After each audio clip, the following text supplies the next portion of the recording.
Sim. A bênção, obrigada, irmã. A bênção está na página 361 do Sidur. Poderia ler para nós, irmã Adriana? Sim, minha irmã, um momentinho.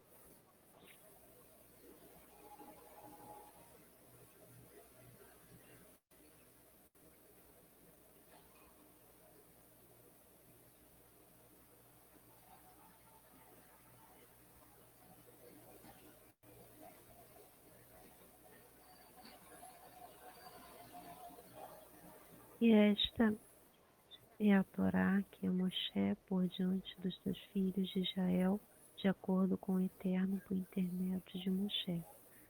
Bendito sejas tu, Eterno, nosso Elohim, Rei do Universo, que escolheste bons profetas e que quiseste suas palavras ditas verdadeiramente. Bendito sejas tu, Eterno, que escolheste a Torá, teu servo Moshe, teu povo de Israel e profetas da verdade e da justiça. Baruch. Amém. Então vamos lá para a leitura, capítulo 19 de Yeshayahu, Isaías 19. O primeiro versículo diz assim: Esta é a profecia sobre o Egito. Vejam, Adonai está cavalgando sobre uma nuvem veloz, a caminho do Egito. Diante dele, os ídolos do Egito tremem. A coragem dos egípcios se esvai dentro deles. 2. Incitarei o Egito contra o Egito. Irmão lutará contra irmão. Amigo contra amigo. Cidade contra cidade. Reino contra reino. 3. Citarei o Egito, no 3, né? Nossa, mano, tô nem vendo aqui na minha. É o 3. Isso, é o 3. O espírito dos egípcios será aniquilado no seu íntimo. Confundirei o seu conselho. Eles irão em busca dos seus deuses vãos, dos encantadores e dos adivinhos. 4. Entregarei os egípcios nas mãos de um senhor severo, e um rei cruel os dominará, diz o Senhor dos exércitos. 5. E faltará água no mar, e o rio será totalmente drenado. 6.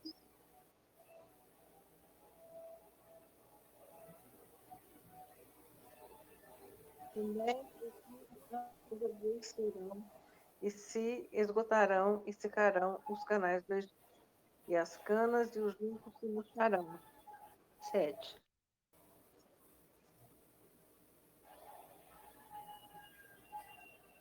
As plantas aquáticas nos bancos do Nilo e tudo o que foi semeado próximo a ele secarão, serão soprados pelo vento e não existirão mais. 8. Os pescadores também lamentarão. Todos os que lançam prantearão. Os que estendem redes sobre as águas desfalecerão. 9.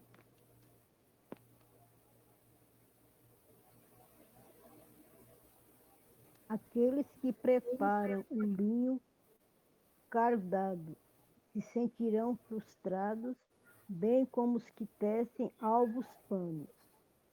10. Serão destruídas as fundações dos construtores de barragens, e eles sentirão conturbadas suas almas. 11. Na verdade, loucos são os príncipes de Zoan, o conselho dos sábios, conselheiros de Faraó, e embruteceu. pois o faraó diz: sou filho de sábio, filho de antigos reis.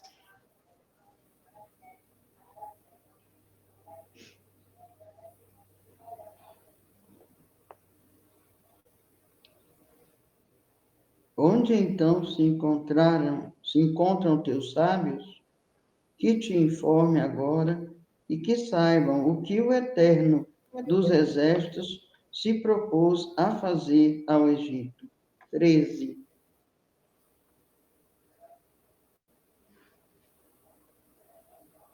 Os príncipes de Zoan foram enganados, os príncipes de Nof foram ludibriados, os chefes dos clãs egípcios os desencaminharam. 14. Adonai confundiu-lhes a mente com um espírito distorcedor de juízo, para que fizessem o Egito cambalear em tudo o que realizassem, como um bêbado cambaleando em seu vômito. 15. Nenhum empreendimento conseguirá realizar o Egito, seja obra de cabeça ou obra de cauda, da palma ou do junco. 16.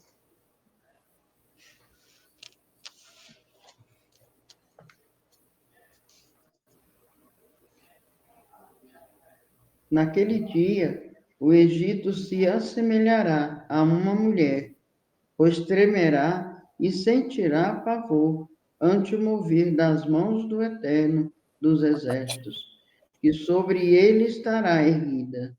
17.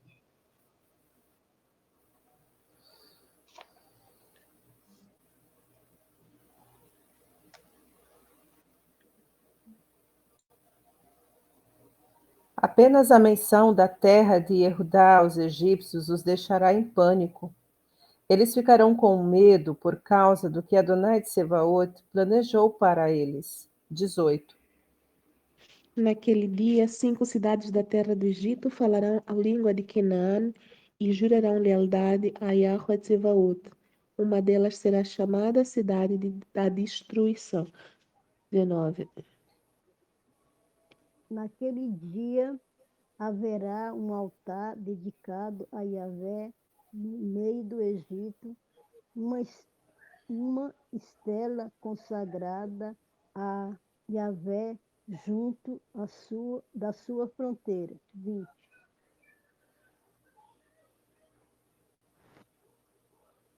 E servirá como marco e testemunho perante o Eterno dos Exércitos, por toda a terra do Egito, pois ao erguer seu lamento ao Eterno, por causa de seus opressores, ele lhes enviará um Salvador, que os defenderá e libertará. 21.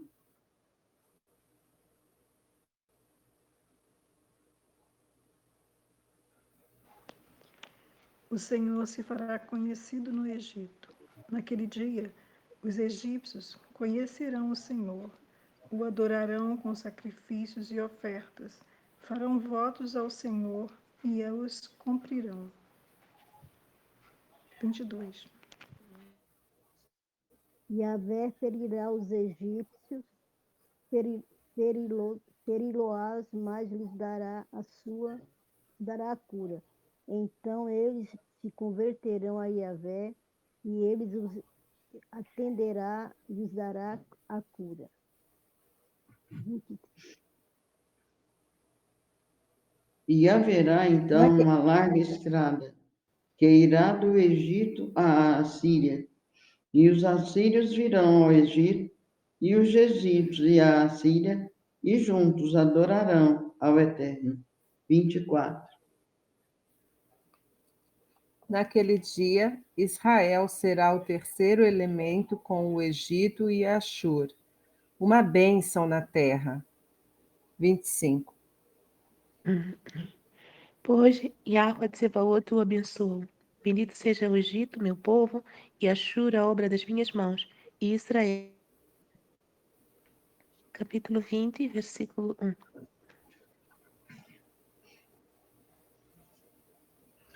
No ano em que é enviado por Sargom, o rei da Assíria, Tartã, veio a Ashdod e contra ela lutou e a conquistou. 2.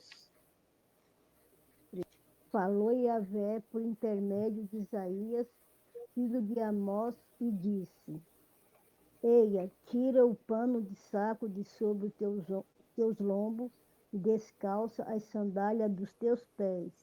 E ele assim fez, andando nu e descalço. 3.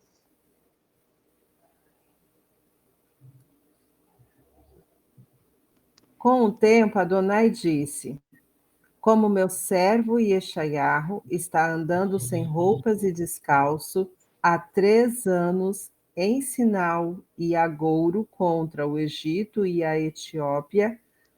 4.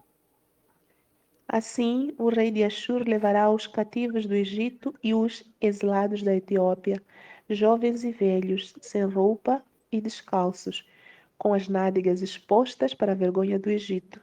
5.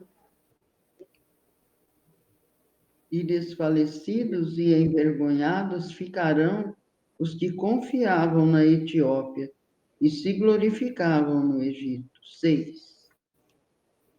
Naquele dia dirão os habitantes destas costas: Eis o que ficou da nossa esperança, a qual recorremos para o nosso socorro, a fim de nos livrarmos do rei da Assíria. Como havemos de nos salvar agora? Amém.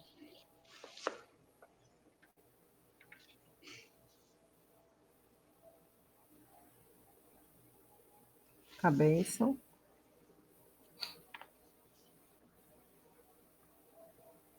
Baruch atah Adonai Eloheinu melech haolam, rochedo de todos os mundos, justo em todas as gerações. Elohim fiel que realiza o que anuncia, que promete e cumpre, e que todas as suas palavras são verdade e justiça. Fiel és tu, ó Eterno, nosso Elohim, e fiéis são as tuas promessas. E nenhuma sequer das tuas palavras jamais se tornará vã, pois és Elohim e Melech, fiel e misericordioso. Baruch atah Adonai, Elohim que é fiel em todas as suas palavras.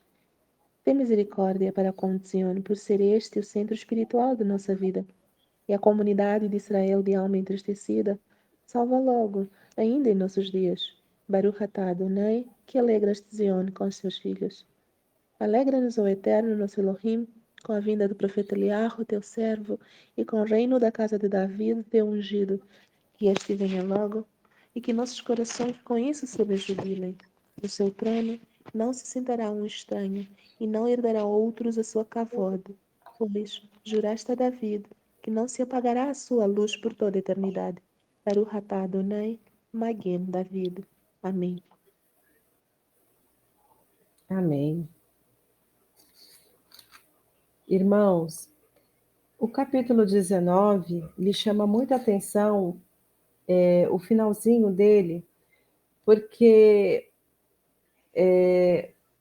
antes de Israel ser escravo no Egito, houve uma benevolência da parte do Egito para com Israel, por causa de José.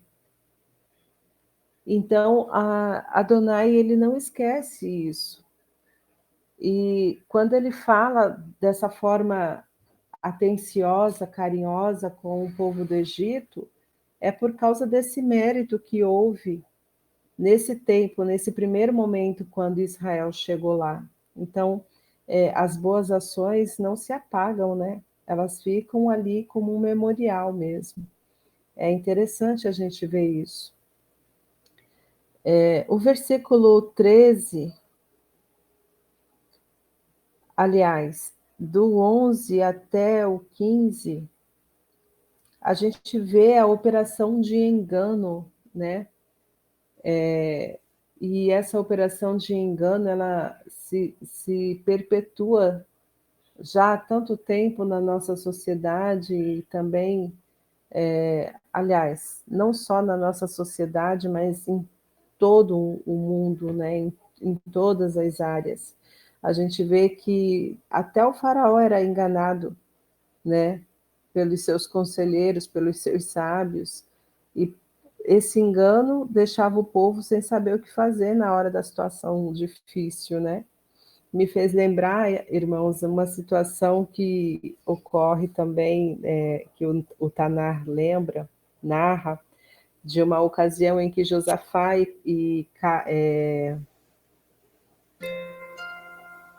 esqueci o nome do rei, gente, que era casado com Jezabel, Acabe. Josafá e Acabe estão tomando a decisão de fazer guerra, e Josafá pede para que se consulte os profetas, né? E aí vai aquele monte de profeta e começa a falar: pode ir, rei, que você vai ter vitória, pode ir, pode ir.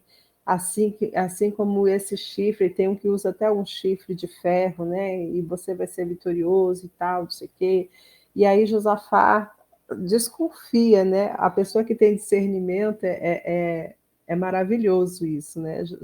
Josafá desconfia que todos estão falando bem, né? E aí ele fala para Acabe: não tem mais nenhum profeta. E aí é trazido um profeta e Acabe até fala: poxa, mas esse profeta só fala contra mim. E o profeta vai e fala: não, você vai morrer nessa guerra. E o rei fica furioso, manda prender o profeta a pão e água até que ele volte vitorioso da guerra. E um dos profetas também fica revoltado porque o profeta que falou a verdade diz como se deu a operação de engano com os demais profetas, né? Que Adonai mesmo falou como que ele enganaria o rei Acabe, fazendo ir à guerra, né? E aí apresentou-se diante de Adonai um espírito falando: eu vou lá e vou enganar eles. E Adonai permite. E quando o profeta da verdade fala isso, um dos profetas fica muito nervoso e vai lá e dá uma bofetada no profeta. E, enfim, toda essa narração que eu estou construindo aqui é justamente para falar que a operação do engano também é uma permissão de Adonai. Irmãos, tudo é permissão de Adonai, nada sai do controle dele, até o caos que a gente vê se desenhar nos nossos dias também é permissão do Eterno. Nada, absolutamente nada escapa do controle dele. Ele tem todo o controle em suas mãos, ele é soberano sobre tudo e todos. Nada o surpreende, ele executa todos os seus desejos e planos. E é maravilhoso isso, né? Terrivelmente maravilhoso. E esse zelo que ele tem aqui, falando do Egito, nos versículos finais do capítulo 19, já vou te passar a oportunidade, irmã. Esse zelo que ele fala do Egito é justamente porque houve uma benevolência em certa ocasião, quando Jacó desce com sua família, né, para morar lá. Então eles foram muito bem tratados, eles receberam a melhor terra do Egito para habitarem. Então Adonai não se esquece disso. Mas também ele é justo.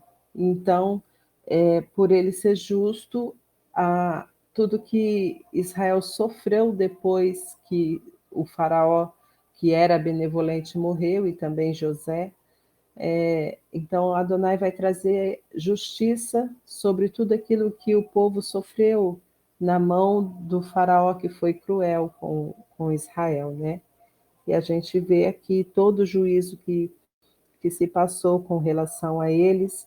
E no capítulo 20, do versículo 4 até o final, eu coloquei assim: maldito o homem que confia no homem, porque eles se apoiaram em quem não podia ajudar de fato eles, né? Eles pensaram assim: poxa, tem um exército numeroso, é muito potente, é muito influente, então vamos para lá que eles vão nos proteger. Mas não, se enganaram, porque nem aqueles que eles botaram a confiança de que seriam protegidos não puderam livrar eles, né? E eles passaram essa vergonha toda aqui. Fiquem à vontade, irmãos. É interessante assim, eu estava lendo alguma coisa, assim, vendo alguma coisa, aí tinha uma pequena história, assim, tinha um bichinho bem pequenininho num lugar que não dava para ele sair. E o sol começou a esquentar muito. Então, deu um vento e derrubou uma folha em cima do bichinho.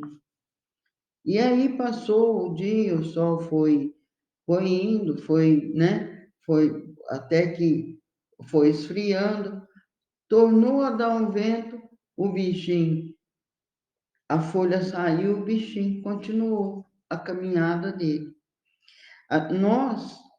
Eu entendo que quando nós nascemos, até a casa que a gente vai morar é determinada pelo Eterno. A gente, às vezes, almeja, né, fazer uma casa, tem projetos na mente, assim, né, mirabolantes, coisas bem, né, suntuosas, bem, né, mas não ocorre da forma que a gente quer, mas conforme o Eterno determina, né? Não vê o profeta andando desnudo, descalço? Era a determinação do Eterno quando o profeta nasceu, né? Então, tudo que ocorre, por mínima que seja, não é a vontade do homem. É o Eterno que tem os propósitos dele. A gente leva, assim, muito tempo, muitos anos da vida para conseguir entender isso, né? Compreender. E a pessoa que como se diz, resignada, humilde, mansa, ela vive feliz, né? Contente, grata ao Criador pelo mínimo que ela tem. Para ela é tudo que ela precisa. Então a gente deve lembrar isso sempre. Nós nada fazemos fora dos propósitos que está determinado pelo nosso Abacadosh. Baruch Hashem. Essa questão, quando a irmã estava falando sobre a soberania do Criador, eu também acredito muito nisso, porque ele não precisa consultar o futuro para saber o que vai acontecer, porque a história foi criada por ele. Por isso que nada foge do controle dele, nada, absolutamente nada. Até o dia mal na nossa vida é permissão dele. E isso traz confiança, porque se a gente pôr na nossa mente, no nosso coração, que até no dia mal foi programado e foi determinado por ele, então isso aumenta em nós a paciência, a confiança, de saber que nada vai fugir do controle dele. E até o salmista Davi, quando estava escrevendo o Salmo 139, né, fala que os teus olhos viram meu embrião. Todos os dias determinados para mim foram escritos no teu livro, antes de qualquer um deles existir. Ou seja, até o dia mau, qualquer coisa que acontecesse, seja boa ou ruim, foi escrito pelo Eterno, foi escrito por Ele. Então a gente tem que louvá-lo e engrandecer. E até pelo dia mau, pela hora mau, a gente tem que agradecer, porque todas as guerras que aconteceram no passado em Israel, tudo isso fez com que Israel se voltasse, fizesse techuvar e voltasse ao eterno, né? Então é muito incrível isso aí. Até Isaías também fala, Ishaiah fala que ele cria o mal e faz o bem, né? Ele faz todas as coisas. Então isso aumenta demais a confiança em saber que nós temos um pai que é zeloso, cuidadoso e tardio em irar-se. E quando ele se ira, ou ele vai estender a misericórdia e está fazendo com que nós nos voltemos a ele, né? De alguma forma. Sempre que a gente tem alguma perda, alguma coisa, lá na frente a gente sempre agradece ao Pai porque trouxe um ensinamento, trouxe um amadurecimento espiritual e ele sempre tem cuidado de nós nos mínimos detalhes. Às vezes a gente que acaba aqui passando desapercebido, mas o nosso poderoso Yahuwah Tsevaot cuida de nós em tudo mesmo. Baruch Hashem. Amém.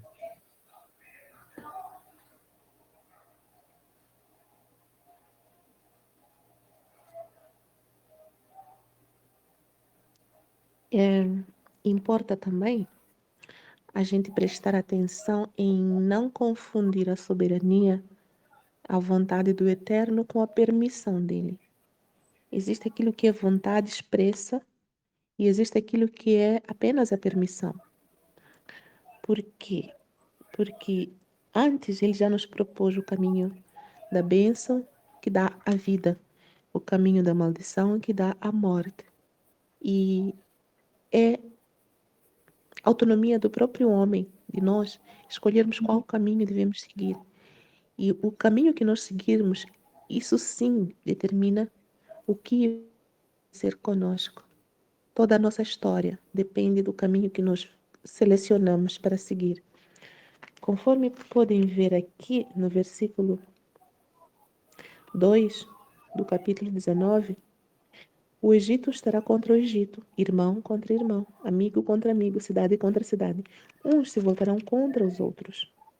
Muitas das coisas que vão acontecer, que acontecem, não é o Eterno que faz com os seus próprios braços, mas ele apenas permite que o homem faça o seu caminho, que o homem trilhe os seus passos, né? Aquilo que ele determinou para si mesmo. Então, é de mais importante nós compreendermos isso para que não fiquemos num comodismo, pensando que o Eterno fará todas as coisas conforme ele planejou, independentemente de eu agir ou deixar de agir, tudo está escrito e tudo vai acontecer como tem que acontecer. Não, isso também é um engano. Nós temos a nossa parte, a nossa responsabilidade, assim como lemos na aliá de hoje. Ele prometeu a bênção, ele disponibilizou a bênção, a fartura, a segurança, mas isso tudo é condicional. Depende dos nossos caminhos, depende da nossa escolha. Hoje eu vejo muita gente dizer isso, que não importa o que eu faça, o Eterno já determinou quem vai salvar. O Eterno já elegeu os seus. Então, o que adianta eu fazer qualquer coisa? Porque por mais que eu me esforce, já está escrito o que será o meu destino. Não é bem assim. Isso também é um engano. O Eterno não faz acepção de pessoas.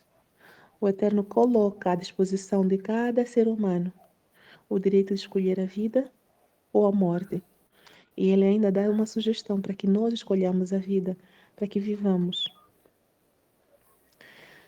Sim. É, A lei da semeadura, né, irmã? sim.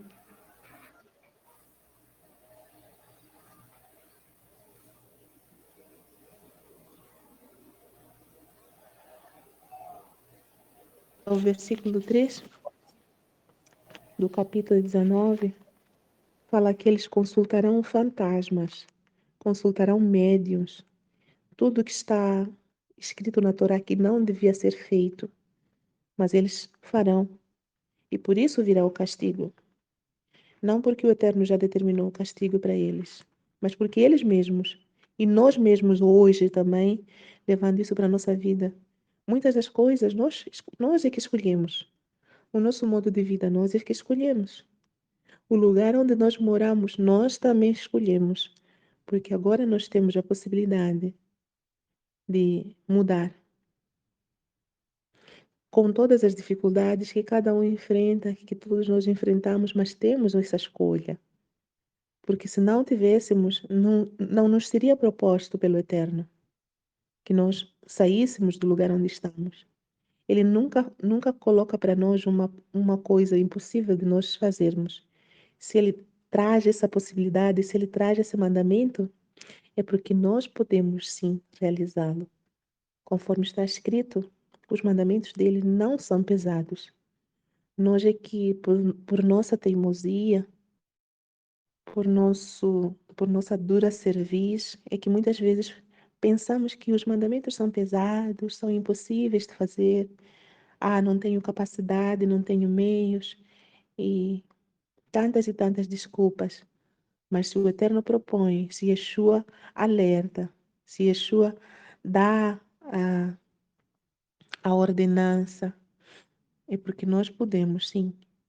E se não fizermos, isso já não será da vontade do Eterno. Não é a vontade do Eterno que nós passemos escassez, que nós passemos a dormir sem ter um sono tranquilo, porque estamos numa cidade violenta. Não é a vontade do Eterno. Mas é permissão porque nós escolhemos viver naquele lugar violento, por exemplo. É a permissão do Eterno que as árvores não frutifiquem, porque nós não guardamos os mandamentos. Mas não é a vontade dele. Ele queria fazer com que toda a plantação prosperasse, todas as árvores frutificassem no seu tempo, que a chuva viesse no seu tempo. Mas isso não acontece por quê? Porque nós não fazemos a nossa parte. Olha o versículo 5 do capítulo 19. Que terrível! Até a água do mar vai secar, o rio vai secar, em consequência de falta de chuvas, talvez. Causa dos pecados do povo. E em consequência vem a escassez, vem a fome. Do versículo 7 ao versículo 10 fala exatamente sobre isso, a fome. Os pescadores também lamentarão porque não terá rio para onde pescar. Não é? Os que estendem as redes também desfalecerão, ficarão com fome, simplesmente. E hoje isso já acontece. Por exemplo, aqui o governo está impondo limites aos pescadores artesanais. Ele está colocando assim segurança marinha para que os pescadores com seus anzóis e as suas redes não não continuem a pescar no lugar onde eles sempre pescaram, no lugar onde sempre tiraram seu sustento. E o que acontece com esses pescadores artesanais? Desfalecem, pranteiam e morrem de fome. Então, isso já está acontecendo pela mão do próprio homem. Não que o Eterno esteja a fazer isso. Essa seca do rio pode ser uma seca literal, mas também eu vejo que seja uma seca condicionada pelo próprio homem. O governo faz isso. Irmão contra irmão. O que são governantes? Senão nossos irmãos. É isso. Egito contra Egito. Então, é extremamente importante nós sabermos discernir entre a soberania do Eterno, a vontade que ele tem, a vontade expressa dele e a permissão, né? Disse que é permissão porque ele pode sim todas as coisas, mas ele fará todas as coisas? Não, porque ele não irá contra a sua própria vontade expressa. Ele não fará uma injustiça. Apesar dele ter poder de fazer uma injustiça, a força no braço ele tem, mas ele não pode porque é contra a própria Torá dele. Ele não pode ir contra a sua própria Torá. Então, existe uma linha bem tênue entre esses dois conceitos que muitas vezes tem dividido opiniões de grandes estudiosos e pensadores.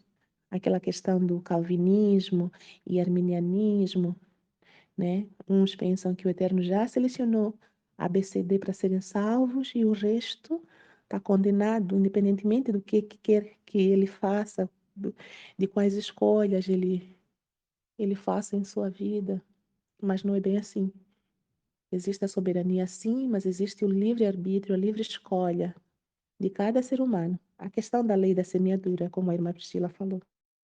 É exatamente isso que nós temos que nos atentar, para não ficarmos acomodados, pensando que, não, eu estou aqui porque o Eterno definiu. Se eu morrer aqui, é o que o Eterno quis. Acho que não é bem assim.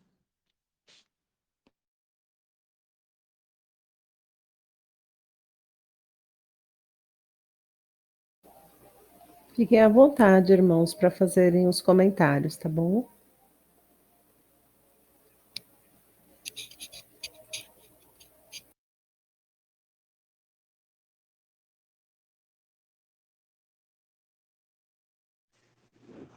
Eu até entendo essa questão do cristianismo com eleitos e não eleitos, mas em tudo eu ainda acredito na soberania de Deus e que ele não se limita a nós, mas nós nos limitamos a ele, porque até no tempo determinado, ele determinou para que o seu povo se volte a ele no tempo determinado, como o próprio Ishayahu falou, e fará um milagre às nações, e ajuntará os desterrados de Israel e os dispersos de Judá, serão reunidos das quatro asas da terra.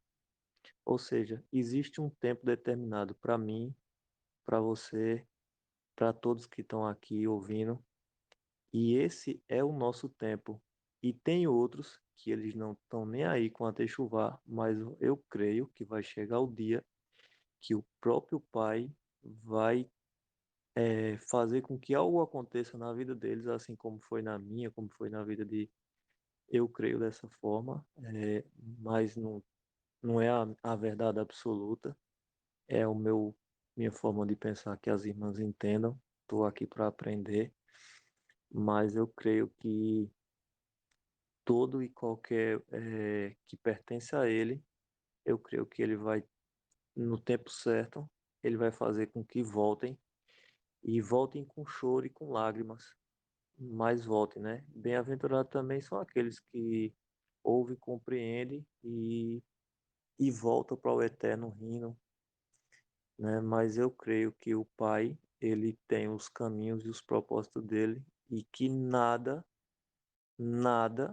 frustra os seus planos, tanto de benção como de maldição. Eu não acredito muito no livre-arbítrio.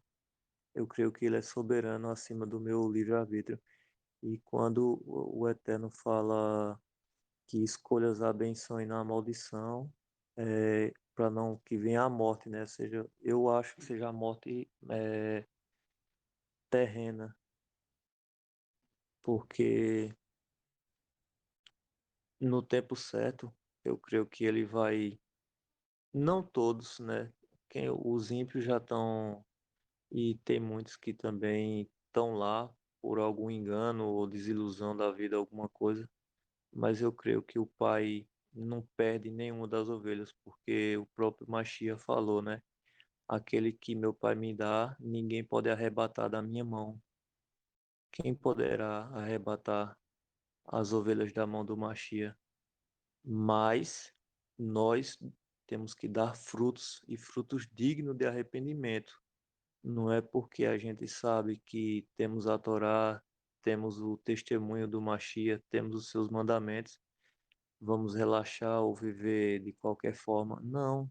É, muito pelo contrário, aquele que conhece essas coisas, ele faz com que ele busque agradar o Pai em tudo, desde o acordar até o levantar. Ou seja, sua vida é um louvor constante, seja no pensamento, seja falando, mas a gente dá fruto genuíno, sem forçar, sem nada. É o prazer que nós temos em agradar o nosso Pai. Então eu creio, particularmente, né, tenho aprendido bastante, e eu também concordo com o que a irmã falou. Não é de qualquer forma, ou porque muitos sabem que é um eleito, porque eu não sei se eu sou um eleito, não tem como eu saber. Mas a minha parte, que é em guardar os seus mandamentos, como o próprio Machia falou, aquele que me ama é o que guarda os mandamentos de meu Pai. Então, se eu quero ser amado pelo Pai Celestial, então eu guardo seus mandamentos e não só guardo, mas busco com toda a minha força procurar cumpri-los. E assim eu estarei de fato agradando o Pai, e através desses mandamentos darei frutos genuínos, né? E eles produzirão no tempo determinado. Ou seja, aí é onde entra a lei da semeadura.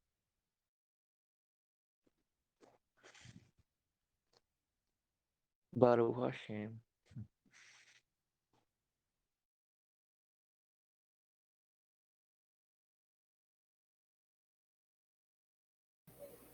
Tem alguém aí? Amém, irmão.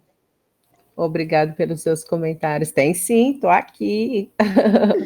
Estava ouvindo com atenção os comentários do irmão Márcio.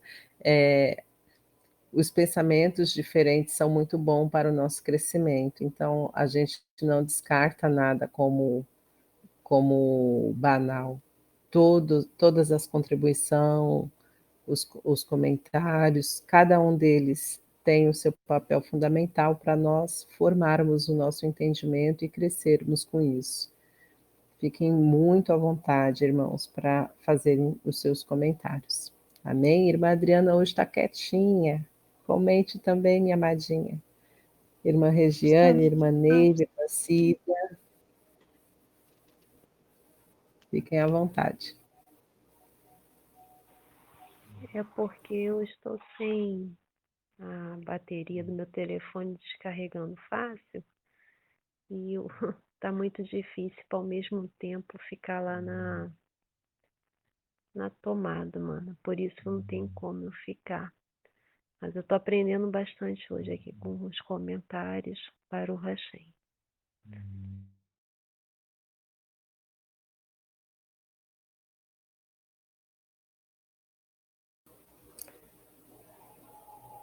Quer falar mais alguma coisa, irmã Cecília? Do contrário, iremos encerrar. Não, não, é tudo, amada. É tudo. Baruch Hashem. Amém. Amém. Vamos então para a oração e encerrarmos o nosso estudo de hoje, né, amados? Mais uma vez, algo para refletirmos, né, em como a soberania e a bondade do Eterno estão sobre as nossas vidas e como as nossas boas ações também são um memorial diante dele, né? Nada fica solto, né? Nada fica à toa. Tudo tem um propósito. E a palavra do Eterno, ela fala justamente disso, né? Que o nosso serviço não é vão no Senhor. Então, mesmo que não vejamos resultado imediato daquilo que praticamos, quando dentro da vontade do Eterno também, temos a convicção de que cedo ou tarde aquele benefício da ação praticada virá. E isso é maravilhoso, né? O nosso Pai, ele é galardoador mesmo. Isso é muito bom. Vamos orar? Mona, Oi. vou tentar falar só rapidinho. Acho que o telefone termina. Tá. Só para dar um exemplo sobre tudo que é pela lei da semeadura, a soberania, tudo exposto dos irmãos, todos são de muita valia. Mas foi o que aconteceu comigo tem 2 semanas na empresa que eu trabalho. Havia sempre reuniões falando mal contra o serviço prestado. E eu sabia disso que o meu supervisor, ele filtrava tudo para não chegar até a mim, mas eu sabia, né?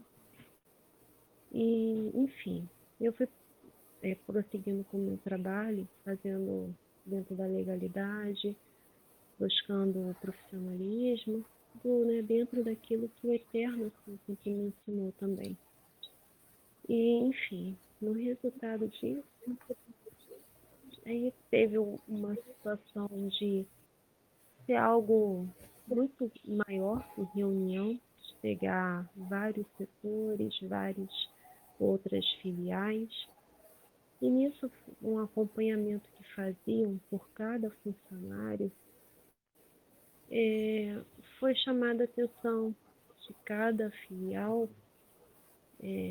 funcionários que não acessavam tais locais que precisava, e aí colocou cada um filial quais funcionários que tiveram destaque, né, que foram ali e fizeram de alguma forma, né, se esforçaram. E aí, primeira honra, achei, né, o meu nome foi citado. E nisso, como que eu soube, né? Aí foi num dia, o meu gerente maior, assim, falando, né, da hierarquia, chegou até mim e falou assim, Adriana, agradecer você, seu esforço, né, porque seu nome foi citado na reunião muito grande que houve entre os gerentes maiores e você era a única que tinha acessado a um sistema que já tinham botado há um bom tempo, mas na nossa filial você é a única que tinha acessado todos os dias. Eu agradeço o seu esforço porque você nos representou. Aí, mas na hora eu até na hora eu conversei rapidamente, né? Não, com certeza, é um bom sistema, pena que eu não tenho tanto tempo como eu gostaria de me dedicar em avaliar, em interagir, mas com certeza. Aí fui explicando algumas coisas a ele, assim, inocente, no sentido assim, só comentando. Aí passou, veio assim, final de semana e tal. Aí na segunda-feira, quando eu sentei na minha mesa de novo, e fui acessar o sistema, né, porque eu tinha que fazer rápido, mas eu sempre fazia. Aí na minha mente, aí veio a palavra do pai. Não vai ter de chorar, mas porque falou assim ao meu coração. Agora você sabe que meu filho José Passaste. Eu fiquei assim, nossa, por que veio essa mensagem?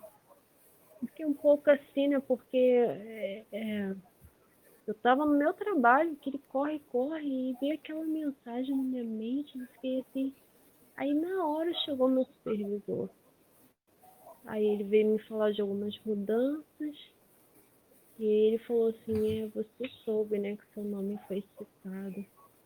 Aí eu falei, eu confirmei com ele, falei, o gerente maior veio e falou. E aí ele, você está vendo? Eu falei para ele, engraçado, essa profissional que vocês falam que ela não faz o serviço dela direito, né? E o mais estranho, por que é o nome dela citado? Isso ele contando que ele falou, né? Com o gerente maior. Aí eu falei, Renata, a gente, olha, aí detalhei a ele da forma que vieram falar comigo, né? Acho que eu não tinha percebido. Não. Aí ele falou assim, Bruna, quem é a nossa justiça? Eu falei, eu rachei mesmo. Só o pai, só ele sabe a justiça correta mesmo. Então só queria deixar esse testemunho com os irmãos, aproveitando o momento. E vai desligar o telefone. Shalom, irmãos. Shalom, amada. Obrigado por compartilhar.